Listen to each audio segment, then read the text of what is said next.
Aquí se habla checo y de Chequia. Hablamos de tradiciones, cultura, secretos, curiosidades y más. Markéta y Peter conversan sobre distintos temas relacionados con el destino y sus costumbres. Esto es Chequia Talks. Aquí todos entienden checo. Comenzamos.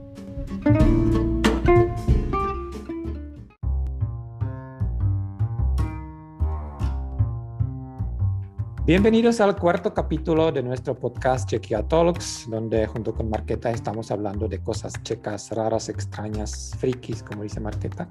Hola Markéta, ¿qué tal? ¿Cómo estás? ¿Estás lista para grabar el podcast? Hola Peter, claro que sí, estoy lista y además estoy lista para irme de vacaciones por fin. Y espero que todos queremos hacer lo mismo que yo. Así que mira, hablemos de los inventos checos, ¿no? Eso es el tema que escogimos para el día de hoy, que son inventos checos. O sea, espera, antes de irte de vacaciones hay que grabar este podcast, así que todavía relájate, tranquila. Vamos a hablar de inventos checos. Es un tema que quizá lo estamos pensando porque hay como muchas cosas que usamos casi diario, pero no sabemos que pueden ser de origen checo. Entonces, vamos a arrancar la lista. Cada uno de nosotros tiene la suya. Entonces, vamos a ver quién va a ganar esa batalla de inventos checos. Empiezo yo, Markéta, ¿te parece? Sí, empieza tú. A ver qué sacas de tu lista. Bueno, yo voy a empezar con una cosa bastante sencilla. Son las palabras checas que se volvieron en palabras internacionales y a pesar de que los usamos diario, no sabemos que son de origen checo. Y vamos a empezar con la palabra que yo considero como la más internacional, que es la palabra robot. La palabra robot que todos usamos. Hoy en día cada vez más se usa esa palabra porque cada vez más llegamos a ese mundo tecnológico globalizado y robot es el futuro. Y también hay que decir que la palabra robot cumple 100 años o cumplió 100 años en enero de este año porque es la palabra que por primera vez se usa en la obra de teatro que se llama RUR, que significa Robot Universal Robot. Es la obra maestra, una de las obras maestras del escritor Karel Čapek, que también es un escritor muy famoso en la República Checa. Escribió muchas obras de teatro muy importantes. Pero lo curioso es que la palabra no la inventó él, sino su hermano Josef, que cuando Karel ya tenía escrita toda la obra, le faltaba la palabra para este ser artificial que ayudaba a la gente. Y entonces lo consultaba con su hermano y el hermano de repente le dice, ¿y por qué no lo llamas robot? ¿Por qué? Porque robota en checo antiguo significaba trabajo. Entonces, como esos seres artificiales servían para trabajar, pues se le ocurrió la palabra robot y prácticamente se internacionalizó el día de hoy. Entonces, palabra robot, pues es algo que bastante atractivo. Markéta, ¿tú lo sabías?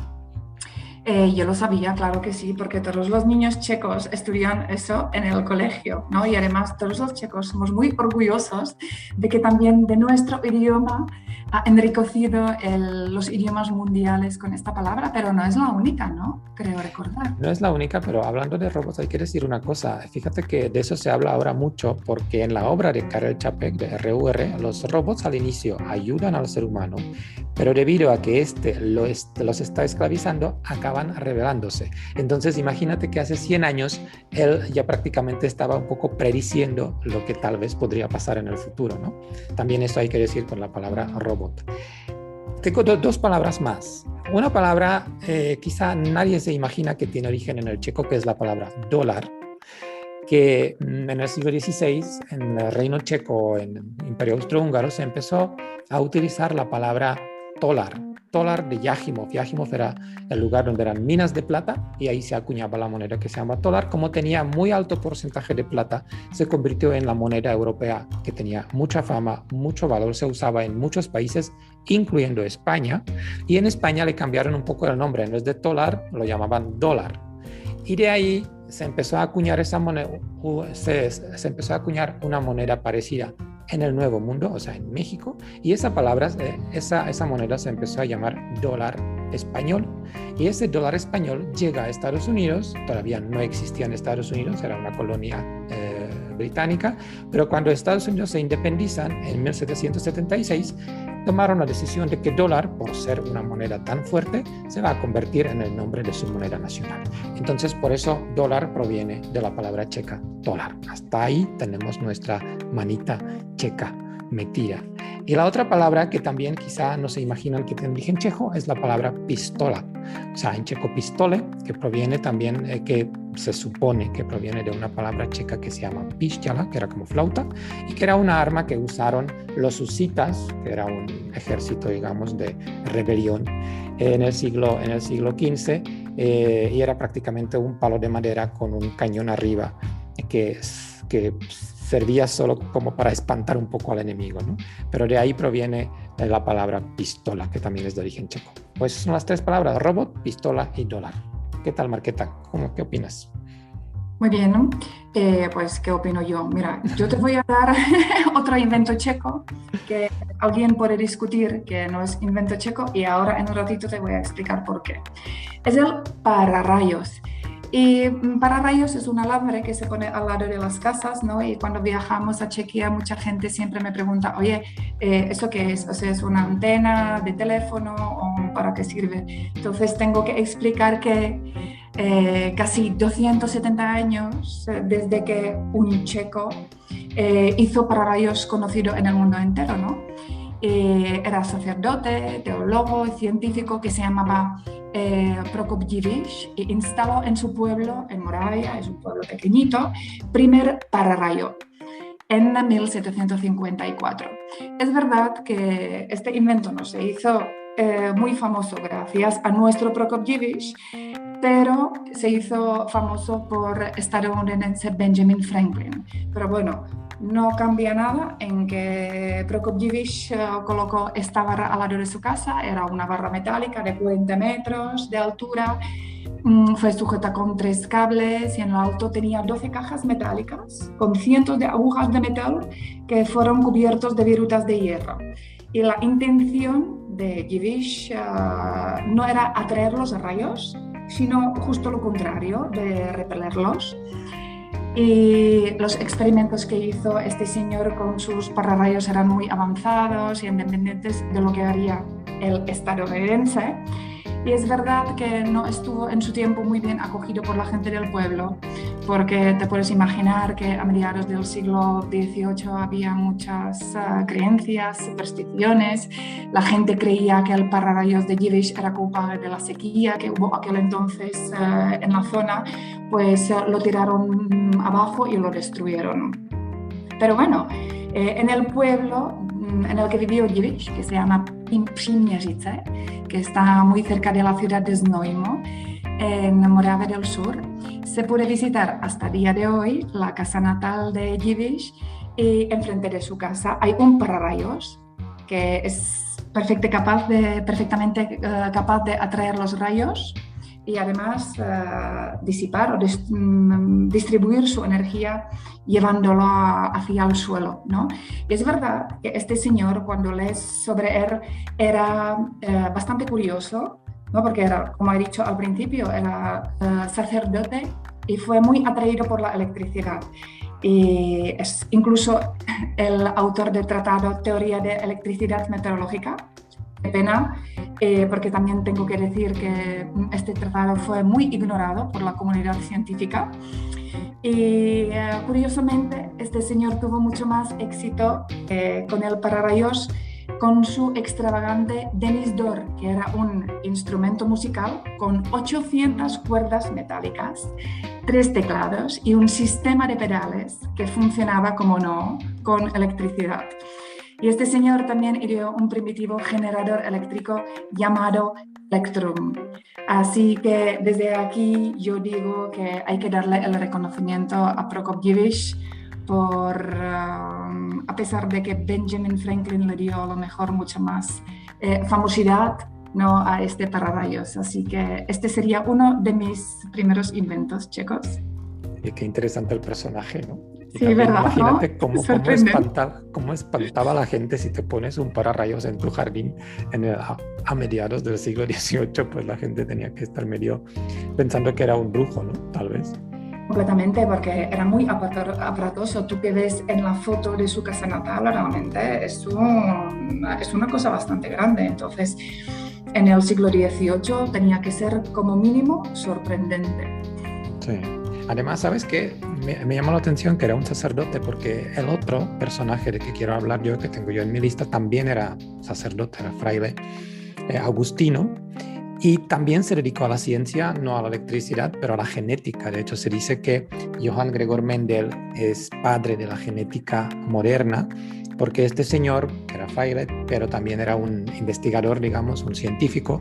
La persona que estaba en el jardín de un monasterio en Brno estaba haciendo experimentos con chícharo o con, es que esa es una palabra que se usa en varios idiomas diferentes, es un guisante, arveja o chícharo, ahí depende en qué país están, en qué país nos escuchan, y estaba haciendo experimentos y se dio cuenta de que pues de alguna forma si cruza semillas puede ser que de repente la planta nueva tiene semillas luego más verdes, más amarillas, que tiene flores diferentes, y de alguna forma se dio cuenta de que pues algo se hereda y de que siempre lo más fuerte en los genes de alguna forma se hereda y lo más débil, digamos, se queda atrás, ¿no? Entonces escribió varios libros sobre ese tema y por eso al principio, justo como el señor Dziwisz, Mendel en la época cuando vivía nadie le hizo mucho caso a sus investigaciones, pero después, como 50 años después,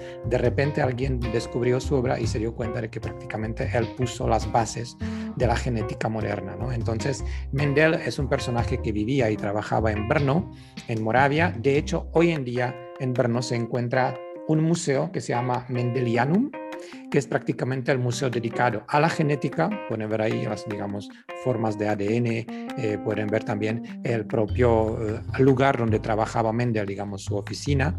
También pueden ver un laboratorio moderno, los niños pueden convertirse en pequeños científicos. Entonces es un lugar que de alguna forma nos acerca un poquito más lo que es el mundo de la genética, de ciencia, de investigación. Y eso lo pueden visitar en la ciudad de Brno. Así que eso es mi aportación. Mendel como padre de la genética moderna. ¿Qué más tenemos, Marqueta? Pues yo tengo aquí una cosa que todos hemos utilizado o utilizamos, pero no sé si alguien se ha parado en pensar de dónde viene. Es terrón de azúcar, ¿vale? Porque antiguamente el azúcar se vendía en grandes barras de azúcar que podían alcanzar hasta 1 metro, 1,5 metros de largo.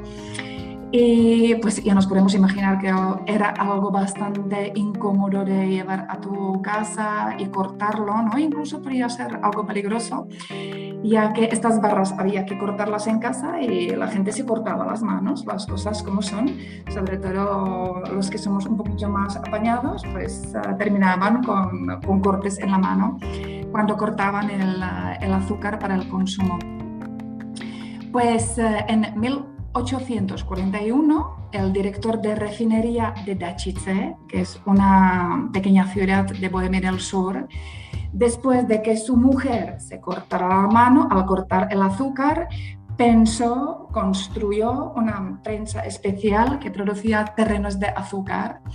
Y en 1843 recibió el privilegio de producir terrones de azúcar y en 1844 finalmente patentó su invento. Así que la próxima vez que cojas un terrón para echártelo al café o al té, pues sabréis que este invento fue patentado en el territorio checo, por un suizo, porque el jefe de refinería era suizo, pero el invento es checo, claro que sí. Y yo creo que nadie debería irse de la ciudad de Dačice sin hacerse una foto con el monumento al terrón de azúcar, que está ahí muy cerquita de la plaza principal, y también obviamente el Museo Municipal. Se puede averiguar casi todo sobre cómo se inventó o cómo se trabajó el azúcar en Dačice antes y después de este invento. Así que el terrón de azúcar es un importante invento checo. Definitivamente, pero creo que últimamente ya no se utiliza tanto. Yo creo que aquí, por lo menos en los cafés de cierto nivel, pues de repente te lo sirven, pero más bien son las bolsitas así con azúcar. Pero bueno, es un invento bastante importante. Y fíjate, por una causa muy chistosa, ¿no? O sea, como sí, muy práctica. Sí, muy práctica. La mujer se le corta media mano, entonces voy y se lo pongo un poquito más fácil. Entonces ya se nos confirma otra vez que incluso detrás de este gran invento hay una mujer. Efectivamente, el señor quería tener paz en la casa, creo que esa era la razón principal. Y fíjate qué bueno que todavía no conocía el Semtex, porque podría terminar de otra forma la historia, porque otro invento checo, que no es que como tú dijiste que los terrones usamos todos, creo que esta cosa no usamos casi nadie, es el Semtex, que es un explosivo plástico que se hizo famoso después de un atentado en un avión en el año 1988 que se cayó en Inglaterra, en Lockerbie, con 270 muertos, y se usó justo ese tipo de explosivo. Semtex lo inventaron en la República Checa en los años 50. La palabra es una abreviatura. Semtín es el lugar donde está la fábrica, que es lo de Sem, y explosivo es ex, entonces Semtex, por eso se llama, es muy, muy sencillo.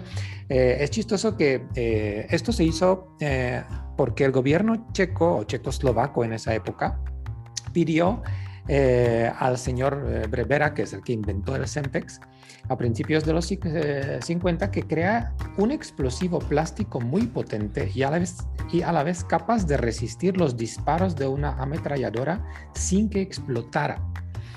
Entonces, porque ya existían explosivos plásticos, pero este explosivo también, la ventaja que tiene es que era lo adhesivo que era, lo podía pegar a cualquier superficie, y el hecho de que era resistente a altas y bajas temperaturas le daba ciertas ventajas. Además, se necesita muy poca cantidad para hacer mucho ruido. Entonces, eso es Semtex, que quizá no tiene una historia muy positiva, porque sobre todo se dieron cuenta los terroristas que esto sí sirve y sí se puede utilizar, y gracias también, desgraciadamente, murió mucha gente gracias a ese explosivo.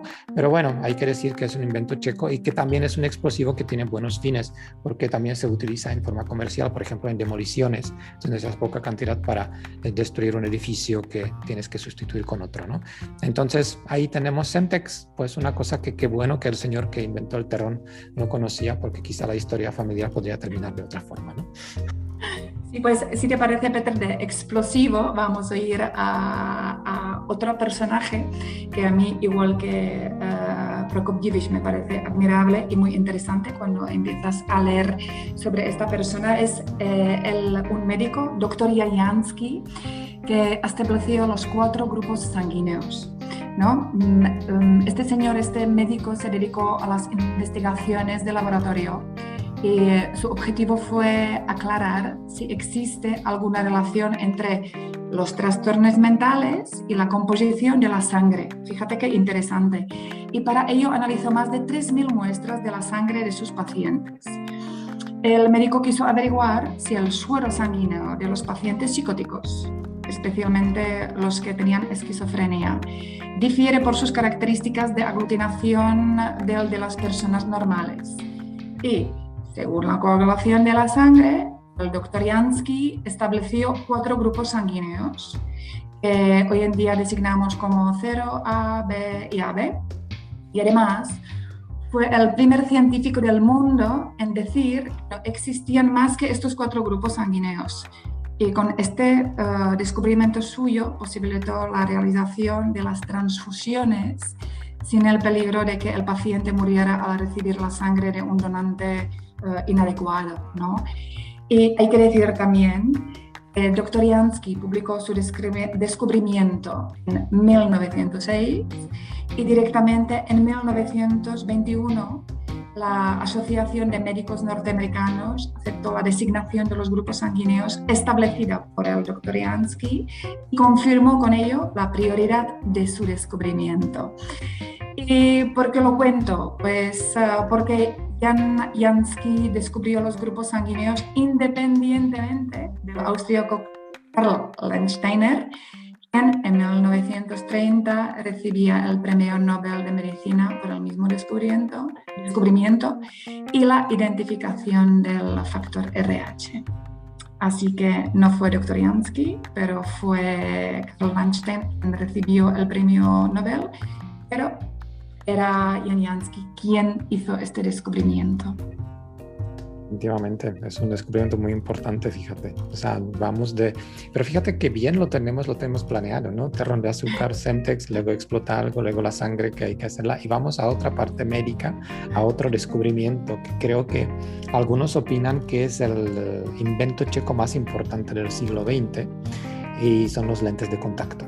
O sea, lentes de contacto, el que inventó lentes de contacto es un checo, se llama Otto Wichterle.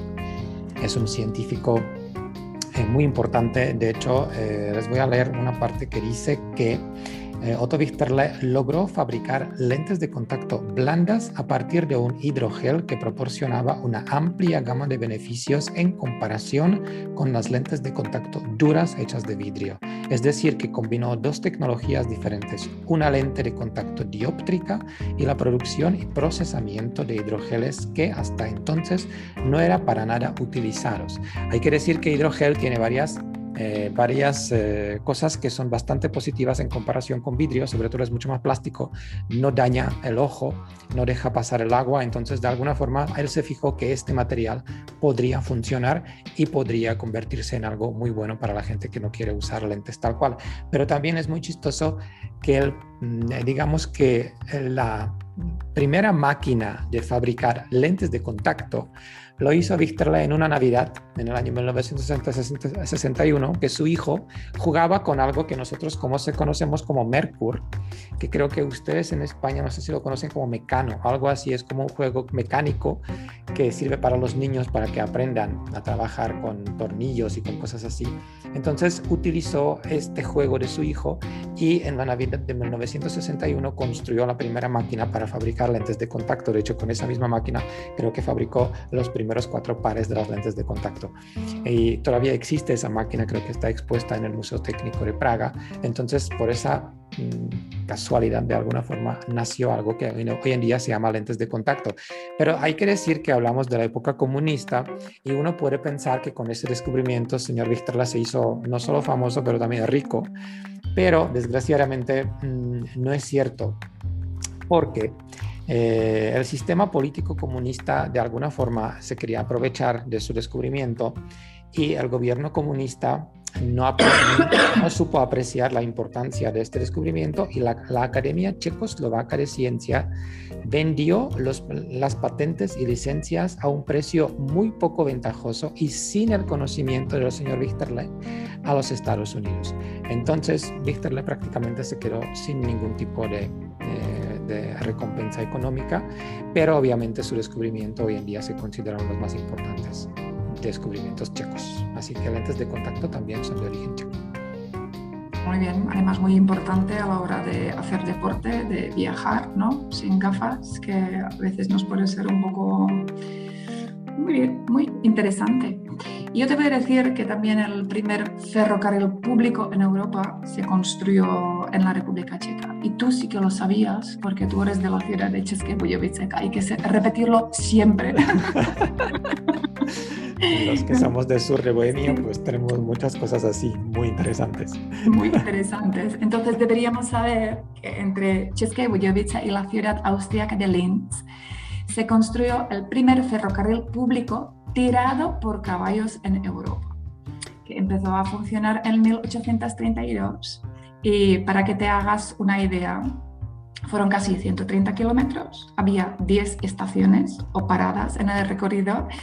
6 de ellas tenían una equipación para poder cambiar los caballos, ¿vale? Y además en el recorrido del ferrocarril encontraríamos 52 casetas de vigilancia. ¿Cuántos caballos crees que eran necesarios para funcionar el ferrocarril? Nosotros usábamos en aquella época como 6. No, pues se necesitaban 800 caballos para el servicio, ¿vale? Porque hay que tener en cuenta que el ferrocarril contaba con 762 vagones de carga y 69 vagones de pasajeros. Eso es una cosa muy interesante porque los vagones de carga se utilizaban todo el año, pero los de transporte de pasajeros solo en verano, en los meses de verano. Y había los vagones de pasajeros que tenían una capacidad de 6 a 24 personas, incluso tenían 2 clases. Me imagino que tenían una turista y otra premium, no sé en qué se diferenciaban, pero bueno, había 2 clases. Vale, y el ferrocarril se transportaba sobre todo madera y sal, y como he dicho antes, solo en verano lo podían utilizar los pasajeros. Pues los trenes salían todos los días a las 5 de la mañana y hacían el recorrido de estos 130 kilómetros en 14 horas. Y lo que me ha resultado interesante es saber por qué el caballo, porque se han hecho pruebas y han visto que un caballo puede llevar una carga entre 20 a 30 veces más en ferrocarril que por carretera. Y estaban pensando incluso usar los bueyes porque tienen más fuerza, pero los descartaron por tontos porque los bueyes eran complicados para aprender. No se querían parar en las paradas, en las estaciones, o al revés, no se movían del lugar y no había manera de hacerles que se movieran. Así que por eso decidieron utilizar los caballos de toda la vida, ¿no? Y obviamente en České Budějovice puedes visitar el Museo de Ferrocarril tirado por caballos, y es verdad que es una experiencia muy bonita para los mayores y para los niños también. Te explican cómo funcionaba. Hay fotos muy, muy bonitas, muy curiosas. Es una cosa que merece la pena visitar cuando paséis por la capital del sur. De hecho, se conservaron algunos puentes, ¿no? Creo que no se conservó la vía tal cual, algunos trocitos, pero sobre todo hay algunos puentes que de por ahí también se pueden ver de la vía más antigua de Europa. Qué bueno, y está en České Budějovice, recuérdenlo bien, buena cerveza y el primer tren europeo se encuentra ahí. Yo voy con otro tema que también tiene mucho que ver con movimiento, y se trata de un señor que era más alemán que checo, pero quieras o no, nació en el territorio checo, nació cerca de la ciudad de Liberec, en el norte de la República Checa, y se llama Ferdinand Porsche. No Porsche, como quieren llamarlo. Si les suena, está claro, porque los coches muy valorados hoy en día, la marca Porsche, pues es el invento de él, es el papá de todos los coches de Porsche. El señor nació en el año 1875 y no solo que es el creador de la marca Porsche, de hecho hay que decir que el primer coche Porsche era inspirado por un coche checo de la marca Tatra, por la forma de que tenía el coche checoslovaco que se llamaba Tatra. Eran varios tipos, era creo que Tatra T97 y T570, que eran coches inventados en la República Checa, y luego él se inspiró con la forma del coche, y a base de esto se crea el primer Porsche, que era Porsche 12. Pero también el señor Porsche es muy importante para los que estamos en México, seguro que vamos a recordar todavía los escarabajos, los Volkswagen escarabajos, que aquí pues circulaban hasta, creo que yo cuando llegué hace 15 años todavía los taxis eran escarabajos y se fabricaban. De hecho, México era el último país del mundo donde se seguían fabricando los escarabajos de Volkswagen, y el autor del escarabajo es el señor Porsche. También hay que decir que el escarabajo también está inspirado con ese coche checo, el Tatra, que realmente tenía un diseño muy avanzado en su época, a principios de los años 30 del siglo XX. Así que aquí también tenemos una relación no solo con la República Checa, pero también con México y con los coches de Volkswagen, el señor Ferdinand Porsche. Pues mira, de Ferdinand Porsche vamos a volver un poquito a la actualidad, ¿no? Porque en los últimos años y medio nos están preocupando bastante los virus. Y cuando hablamos sobre este invento, lo que voy a comentar, debemos hablar sobre la importancia del científico investigador checo Antonín Holý, que fue director del Instituto de Química Orgánica y Bioquímica de Praga, y desarrolló una exitosa carrera en el mundo de los antivirales, que nos interesan a todos ahora actualmente. Mira, gracias al trabajo de Antonín Holý, habían salido ya en 1976 medicamentos contra la hepatitis B, en 2001 contra el VIH, y en 2006 el tratamiento de primera línea actualmente más demandada contra el VIH, que se comercializa como Truvada en todo el mundo. Y justo el día de la muerte de Antonín Holý, que se produjo el año pasado, el 16 de julio, Se supo que la Agencia del Medicamento estadounidense aprobó el uso de Truvada como primer tratamiento recomendado para evitar que una persona se infecte por el VIH. El doctor Holly fue galardonado con el premio Descartes de la Ciencia de la Unión Europea y fue presentado como candidato al Premio Nobel de Medicina en 2008. Y para nosotros lo más importante es que publicó más de 400 artículos y patentó más de 60 compuestos que estamos utilizando contra los virus que hay en el mundo. Así que muy importante recordar este nombre de Antonin Holly. Bueno, fíjate que eso es muy importante hoy en día, pues todo ese tipo de descubrimientos son muy importantes, ¿no? Y como vamos a tener cada vez más virus junto con nosotros, yo creo que este tipo de científicos se van a valorar cada vez más su trabajo, y muchas veces ni sabemos quiénes son y es gente muy, muy humilde y de alguna forma hacen cosas extraordinarias, ¿no? Pero ahora vamos a hablar también de otro, yo tengo en la lista otro personaje que también es extraordinario, pero de alguna forma él creó un pequeño teatro de grandes milagros. Es un señor que se llama Jerzy Sternetz, y yo creo que por lo menos en América Latina, en España, creo que también todos conocemos o escuchamos en algún momento decir Teatro Negro de Praga. Y Jerzy Sternetz es justo el que descubrió, de alguna forma, creó la técnica actual de lo que es el teatro de la luz negra.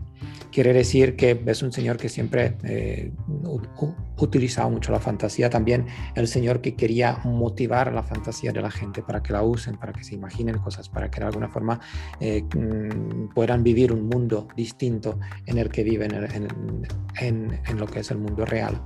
Y de alguna forma pues inventó un teatro negro que hoy en día es un fenómeno mundial, y mucha gente que va a Praga quiere ver el teatro negro. Mucha gente también nos pregunta qué es teatro negro.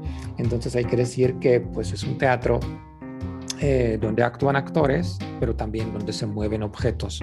O sea, de alguna forma ustedes pueden ver, yo qué sé, una niña que está volando, una bicicleta que de repente se desplaza igual volando, un escenario lo puede atravesar un cocodrilo y ustedes pueden ver que en el estómago del cocodrilo se encuentra un reloj.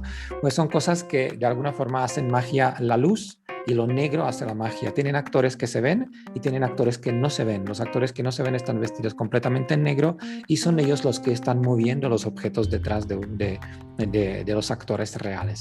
Entonces, ese juego de luz, lo negro, convierte ese teatro en un teatro mágico, un teatro que de alguna forma nos da la posibilidad de usar nuestra fantasía y vivir el mundo irreal dentro del mundo real.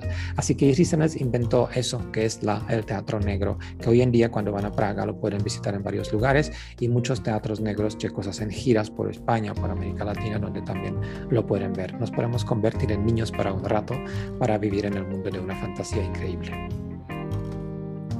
Muy bien, entonces si tú, Peter, has hablado sobre el mundo de fantasía, ¿no? De volver a pequeños, yo hablaré un poquito sobre el mundo de los niños, porque Ludwig Hess inventó hace 16 años en la República Checa los baby box, que son unos contenedores especiales para el abandono anónimo de bebés, ¿no? Estos contenedores, para que te hagas idea, son especiales, están pensados para que las madres con dificultades depositen a sus recién nacidos de forma anónima y sobre todo segura, evitando así que lo maten o que lo abandonen en un lugar donde podrían peligrar su vida. Pues al ser utilizado el baby box emite una señal de alerta que permite al personal sanitario recoger al bebé poco después. Estos baby boxes están ubicados mayoritariamente en los recintos de los hospitales, y lo más importante es lo que he comentado al principio, que las madres pueden dejar al bebé recién nacido de forma totalmente anónima y segura, ¿no? Para perseverar la intimidad. Así que ya sabemos que desde hace 16 años pues, han salvado la vida más de 170 recién nacidos que se han dejado en estos box, y actualmente hay por toda la República Checa unos 80 baby box en diferentes hospitales. Así que yo creo que es una de las labores muy importantes. Definitivamente, la verdad es que es un invento bastante interesante porque quieras o no, hay mamás que pues no quieren o no pueden cuidar a sus hijos, entonces esa es una forma de cómo el niño de alguna forma puede crecer de forma segura, ¿no? Yo creo que es un invento muy importante. Bueno, hablamos de muchos inventos, cada uno inventamos algo, de hecho tenemos en la lista todavía muchísimos más. Solo para no terminar de una forma un poco triste, porque Baby Box es una muy buena idea, pero pues es una cosa un poquito así por ahí por allá, no tan feliz, ¿no? Porque dejar un niño abandonado no es una noticia buena. Pero por ejemplo también los checos inventaron, de una forma rápida, eso se llama zájitka en checo. Nosotros justo pensamos con Marketa cómo traducirlo, porque aquí en México se podría, de alguna forma se parece un poco a torito. O sea, si no pasamos el alcoholímetro y realmente tomamos antes de manejar, nos llevan a torito. Y zájitka, que es prácticamente un lugar así, donde van a los borrachos, muy borrachos en la República Checa, también ese lugar, ese espacio, es invento checo, que pues un señor, Jaroslav Skala, de alguna forma, pues inventó algo donde meter la gente borracha que de alguna forma molestan en la calle o están en tan estado de ebriedad que podría estar hasta peligrosos para ellos mismos, ¿no? Entonces también eso es un invento checo. Aquí en México tenemos torito, que no es exactamente lo mismo, pero algo parecido. Quizá alguna inspiración por ahí sí está, ¿no? ¿Qué más tienes, Marketa? Algo más chistoso para no terminar tan tristes. Pues quizás en España tampoco, fíjate, en España tampoco tenemos las estaciones de retención. Pero sí, mira, por ejemplo, muy poca gente sabe que el primer antivirus gratuito fue el Avast, que fue lanzado en 2012 por el checo Ondřej Vlček, que es director de tecnología de Avast Software, que casi todos conocemos Avast, ¿no? Entonces que sepamos que era el primer antivirus gratuito. Pues está bien. Luego también hay que decir que el registro de clima más antiguo también lo tenemos en la República Checa, en Klementinum, en Praga, es donde más tiempo se registra lo que es el clima. Quizá la gente no sabe que el padre de psicoanálisis, Sigmund Freud, también nació en la República Checa. De hecho, en la ciudad de Přibor tiene su museo de Sigmund Freud, también eso hay que decirlo. ¿Qué más tenemos ahí en la lista, Marketa? Tenemos, pues, por ejemplo, las huellas dactilares. También deberíamos nombrar a Jan Evangelista Purkyně, que era uno de los primeros científicos en estudiar las papilas cutáneas, ¿no? Y sus estudios sirvieron para el establecimiento de los sistemas de identificación por huellas dactilares, que luego, un poquito más tarde, nacieron en Inglaterra en el siglo XIX. Así que este personaje, Jan Evangelista Purkyně, también muy importante incluso para la actualidad, que sí, casi no podemos abrir ni el teléfono sin nuestra huella. Definitivamente. Y también hay que decir, para terminar con algo sabroso, hay que decir que la única cafetería de estilo cubista está en la República Checa. El Café Orient es completamente de estilo cubista y la verdad es que es una cafetería muy buena. Se toma un café muy rico y tienen postres muy buenos. Y cubistas. Y cubistas, eso también hay que decir, cubistas. Bueno, yo creo que con todo esto lo que les contamos, pues ya de alguna forma podemos terminar ese episodio y ahora saben un poquito más de la República Checa. Todos los inventos, todo lo que les comentamos siempre tiene algún vínculo con algún destino en la República Checa, con una ciudad, con un lugar, con un museo donde lo pueden ver. Así que inspírense un poco con esto y ya pronto viajen a la República Checa cuando se pueda. Así que, Marketa, terminamos con esto, los inventos checos, a ver de qué vamos a hablar en el siguiente episodio. Lo vamos a mantener en secreto, pero ya más o menos sabemos nuestro próximo tema. Así que muchas gracias a todos por escucharnos y hasta la próxima. Gracias y hasta la próxima.